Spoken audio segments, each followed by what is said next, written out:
जय हिंद बच्चों। चलिए, आप सभी कैसे हैं? अच्छे हैं। आशा करता हूं कि आप सभी अच्छे हैं और अच्छी तरह से अभी भी अपना पढ़ाई कर रहे हैं, रूटीन बनाकर, है ना। ताकि पढ़ाई रेगुलर करना है, पढ़ाई को छोड़ना नहीं है। अगर पढ़ाई छोड़ दीजिएगा तो आप भूल जाइएगा। इसलिए खास करके मैथ, ऐसे तो सब विषय का अभ्यास करना जरूरी है, लेकिन खास करके मैथ कहता है कि अगर आप हमारा अभ्यास नहीं कीजिएगा, हमको नहीं पढ़िएगा, नहीं देखिएगा, हम भूल जाएंगे, हम यहाँ से आपके पास से चल जाएंगे। तो जाने मत दीजिए, चलिए पढ़िए और अच्छा तरह से पढ़िए, ताकि आने वाले परीक्षा जो 2024 में आने वाला मैट्रिक का परीक्षा है उसमें आप एक भी सवाल न छोड़े। चलिए आते हैं, सवाल 2018 का प्रथम पाली का ग्रुप बी का क्वेश्चन नंबर 10 है। क्या कहता है सवाल? त्रिभुज एबीसी और त्रिभुज डीएफ समरूप है। समरूप यानी सम माने बराबर, रूप माने बराबर रूप के है, तथा इनका क्षेत्रफल जो है 9 सेंटीमीटर स्क्वायर है, एक का है 64 सेंटीमीटर स्क्वायर। यदि डीई बराबर 5.1 सेंटीमीटर है तो ए बी ज्ञात करे। चलो जाओ ज्ञात कर जाओ, ए बी कितना आवता आ दिखाई तो देते बाना, मंत्र पढ़ल जाई। कौन मंत्र बा वो मंत्र के देखल जाओ कि कौन मंत्र पढ़ल जा कि ए बी ज्ञात हो जाए। चलिए हम लोग चलते हैं, मंत्र पढ़ते हैं। चलिए क्या है सवाल में, क्या है सवाल में, क्या है ना। कितने बच्चे कहते हैं कि सर यही बोर्ड पढ़ाइएगा, तो क्या कीजिएगा, अभी जब तक हमारा ये नहीं हो जाता है जैसे, है ना, तो यही बोर्ड चलेगा, इसी पर ही चलेगा, जब तक चलेगा तब तक चलेगा, है ना। बस आप लोग का प्यार दुलार और सपोर्ट मिला तो अच्छा बोर्ड आ जाएगा, स्मार्ट बोर्ड आ जाएगा, ये लिखना नहीं पड़ेगा, है ना। तो चलिए मेहनत करना है, मेहनत से नहीं डरना है। मेहनत से डर जाइएगा तो आप कुछ नहीं कर पाएगा, इसलिए मेहनत कीजिए। मेहनत करना हम लोग का फर्ज है, मेहनत से ही, है ना, परिश्रम करेंगे तो उसका फल मिलेगा। तो चलिए मेहनत मत डरिए, चलिए किया जाए, है ना। भविष्य में ऐसा हो जाएगा कि आ जाएगा स्मार्ट बोर्ड और आपके लिए अच्छा हो जाएगा, हर चीज के लिए हो जाएगा। और आपके लिए इन साल हर विषय की तैयारी के लिए बनाया जाएगा, ताकि आपको बिहार बोर्ड मैट्रिक परीक्षा में, है ना, अच्छा से अच्छा नंबर आ सके। चलिए तो क्या कह रहा है, समरूप है। चलिए सोल्यूशन बनाते हैं हम लोग। क्या कह रहा है कि दो त्रिभुज है, एक एबीसी है, एक क्या है डीएफ है, क्या है एक डीएफ है ना, डीएफ है। दोनों, है ना, समरूप है, सब चीज में बराबर है। तो चलिए इसमें क्या कह रहा है कि इसमें कह रहा है कि डीई मालूम है, डीई मालूम है 5.1 सेंटीमीटर, है ना, ये मालूम है। हमको ए बी निकालना है। क्या निकालना है? ए बी निकालना है। और क्षेत्रफल भी मालूम है। दोनों त्रिभुजों, समरूप त्रिभुज है, ये दोनों समरूप त्रिभुज का क्षेत्रफल मालूम है। एक का 9 है, एक का 64 सेंटीमीटर स्क्वायर है। चलिए तो देखते हैं क्या है ना। लिखेंगे त्रिभुज एबीसी, है ना। त्रिभुज एबीसी क्या है? त्रिभुज एबीसी समरूप है। समरूप का चिन्ह इस तरह चिन्ह लगा दीजिएगा, है ना। त्रिभुज एबीसी समरूप है किसका? त्रिभुज डीईएफ के, डीईएफ के। तो जब समरूप है तो इसलिए क्या हो जाएगा, इसलिए त्रिभुज एबीसी का क्षेत्रफल, त्रिभुज एबीसी का क्षेत्रफल बाटा त्रिभुज डीईएफ का क्षेत्रफल, है ना, बराबर क्या हो जाएगा, ए बी स्क्वायर, है ना, A B square DE square, है ना। चलिए इस तरह हम बनाएंगे। तो त्रिभुज एबीसी का क्षेत्रफल कितना है? त्रिभुज एबीसी का क्षेत्रफल कितना है? क्रमशः अगर लिखा रहता है तो समझ जाएगा कि है त्रिभुज एबीसी का, है त्रिभुज डीईएफ का। क्या कि पहले चर्चा हुआ त्रिभुज एबीसी का, है ना। कितना बच्चे भूल जाते हैं, नहीं समझ आता है कि कौन एबीसी का है और कौन डीईएफ के लिए है। तो समझिए क्रमशः जहां लिखा है तो पहले जिसका चर्चा हुआ है वो पहले के लिए होगा, जो बाद में आया है वो बाद के लिए होगा। समझ में आया? चलिए, नाराज नहीं रह के, मन नहीं मार के बैठे के, हमेशा खुश रहे के बाद, ताकि क्या होके तैयारी अच्छा सोखे, है ना। नहीं देखते कितने बच्चे पढ़ने बैठते हैं, अरे मन मत मारिए, उसको पढ़िए, अभ्यास कीजिए, आगे सफल हो जाएगा, है ना। निराश मत होइए, सफल हो जाएगा। चलिए अच्छा से अच्छा नंबर आएगा, मेहनत कीजिए थोड़ा सा। चलिए कितना है? तो एबीसी का क्षेत्रफल मालूम है, कितना मालूम है? तो एबीसी का है 9, एबीसी का कितना है 9 है और डी का कितना है 64 है। अच्छा इसको हम किस तरह लिख सकते हैं, इसको हम लोग A B Bata D E का होल स्क्वायर कर सकते हैं, कर सकते हैं कि नहीं कर सकते हैं, कर सकते हैं।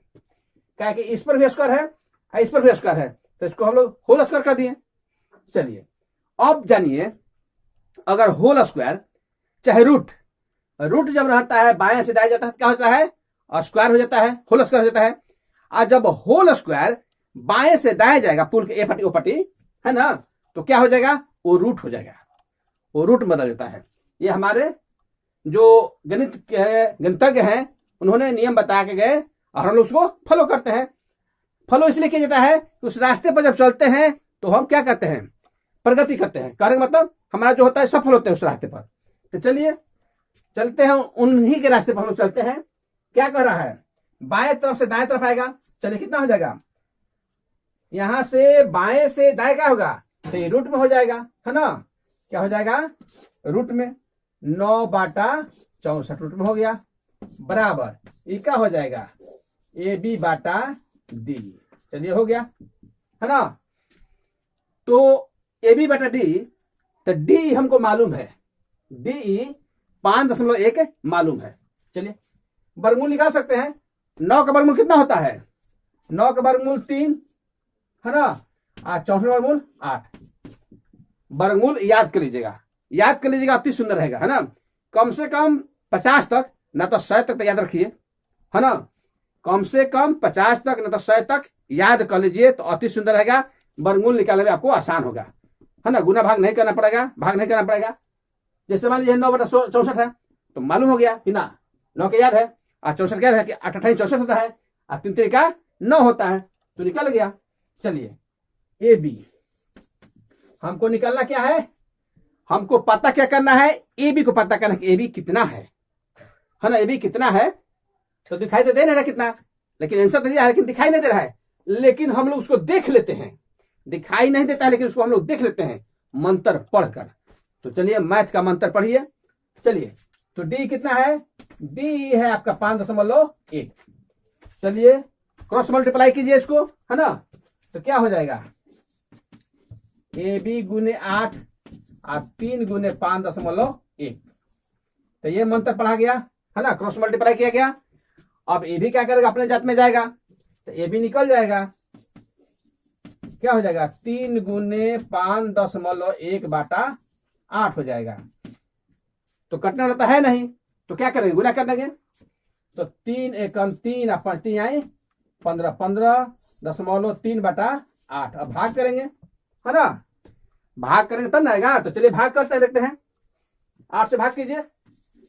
अगर 8 से भाग करते हैं 15.3 में, तो 8 एकम 8, 8 एकम 8। चलिए 15 में 60 गया 7, यहाँ 3 उतरेगा, दशमलव उतरा है तो यहाँ दशमलव उतर जाएगा, तो क्या हो जाएगा 8 9 72।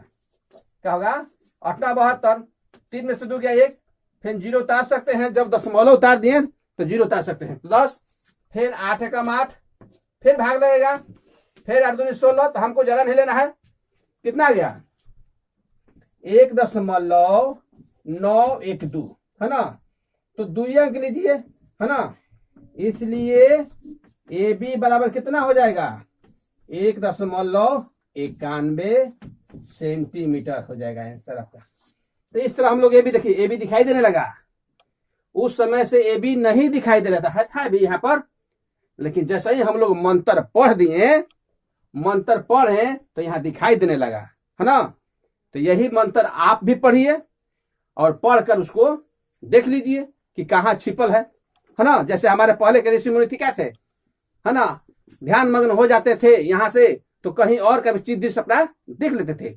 मन उनका एकाग्र था, वो झूठ बहुत कम बोलते थे, ज्यादातर सच बोलते थे। तो आप भी अगर सच बोलिएगा, अगर आप भी मन को एकाग्र करना सीख जाइएगा, तो आप भी देख सकते हैं। प्रैक्टिस कीजिए, कोशिश कीजिए है ना। हम लोग भी लगे हैं, हम लोग भी लगे हैं कि मन की एकाग्रता ऐसा चीज है, मन की एकाग्रता ऐसा चीज है कि आप कहीं से भी उसको क्या कर लीजिएगा, उसको मैंने पता कर लीजिएगा है ना। यही तो हमारे ऋषि मुनि करते थे पहले के।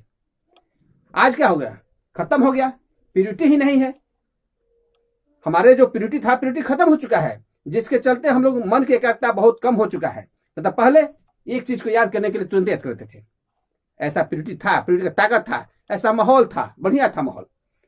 अब थोड़ा माहौल बिगड़ गया है, लेकिन हमें सुधारना है, सुधारना है हम ही को, आप लोगों को, सभी लोग को मिलकर इसको सुधारना है। तो चलिए सुधारते भी रहे और मंत्र को पढ़ते भी रहे, मैथ भी बनते रहे, है ना। अच्छा है, चलिए इसको अभ्यास करते रहे।